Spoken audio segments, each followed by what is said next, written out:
Music sound influence.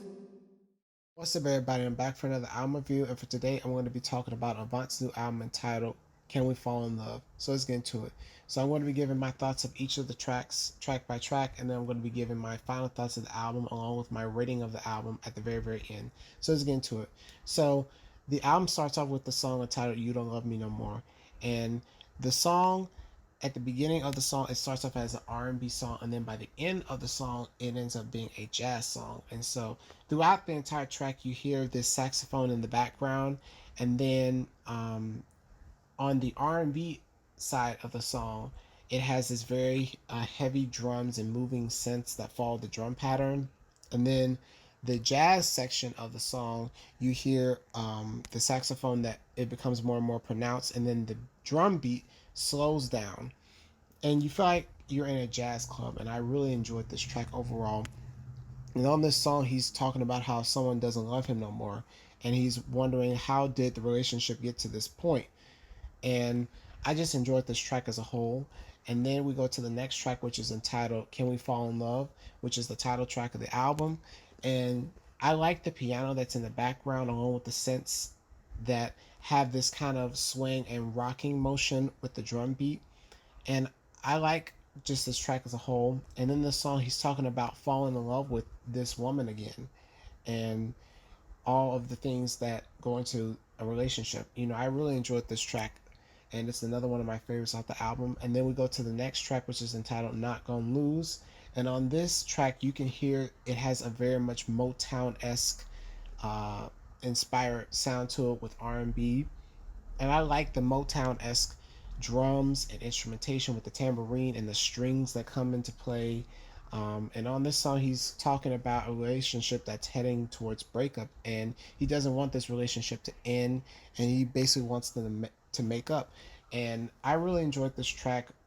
Just it's a very good track. I love his vocals on this track, and like I said, another one of my favorites off this album. And then we go to the next song, which is entitled "All in My Head." Um, this song has very much R&B mixed with modern trap. I wasn't a fan of the trap elements of this song. I did like the guitar bass line in the background with the snaps and the drums that came together, but I just was not a fan of the trap elements of the song. And in this song, he's basically talking about having this woman on his mind, and this is a sex jam basically. So this track is another one of the mini sex jams that appear on this album. Then we go to the next song, which is entitled "Take It Slow" with Robert Glasper, and I like on this track that he experimented, and this is something that I have never heard him do from my recollection from listening to his discography.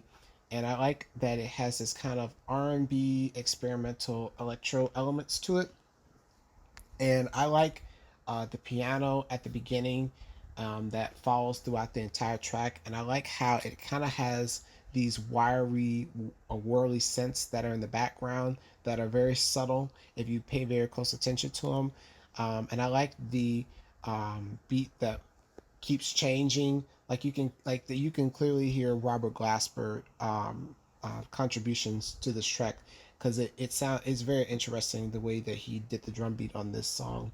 And by the end of the song, you hear another shift in the beat, and they bring in this dark bass line and snaps that kind of tie in the ending of the song. And in this song, he's basically it's another sex jam, and this is another one of my favorites off the album from the instrumentation standpoint of view. It's one of my favorites. Then we go to another sex jam that's on the album that is called "Edible," and I like how the synths kind of climb. It kind of puts me in the mind of like '90s and '80s R&B with the synths, and I like the bass line that moves with the track along with the piano that's in the background. It's another one of my favorites off the album. Then we go to the next track, which is entitled "Irreplaceable." It has this tropical R&B sound to it, and I like how he mixed the tropical sound with R&B together on this track. It's another one of the experimental tracks. I would say something that I've never heard from Avant do before. It's one of my favorites. And then we go to the next track after that, which is Nothing Without You, which I'm going to talk about.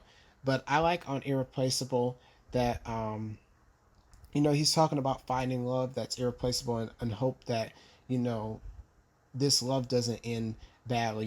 Just keeping hope. And just talking about a relationship that he wants to have that's irreplaceable. I just like this track. And then we go to the next track, which is entitled Nothing Without You. Nothing Without You, it is a classic R&B song when you listen to it. It has that slow R&B sound to it with the rising and falling bass line and keyboards and synths that come into play. And in this song, he's talking about how he would be nothing without this woman he cares for and loves. And he, on this track, he's talking about how he needs this woman. And I like this song. This is one of my favorites off the album, and it just has that classic R&B sound to it. Then we go to the next song, which is entitled Live a Lie. I like the acoustic guitar that's in the background and the synths in the background and the keys that come into play. And I like how uh, the drums come into play towards the end of the track. And it's one of my favorites. This is a classic R&B song when you listen to it. It's really, really good. And in this song, he's talking about how in this relationship, they need to be honest about what it is and talk about, these things and, what has happened, in this relationship. So I really enjoyed this track. Another one of my favorites off this album. And then we go to the last track, which is entitled Worth It. And I love the harmonies that are on this track that follow the track.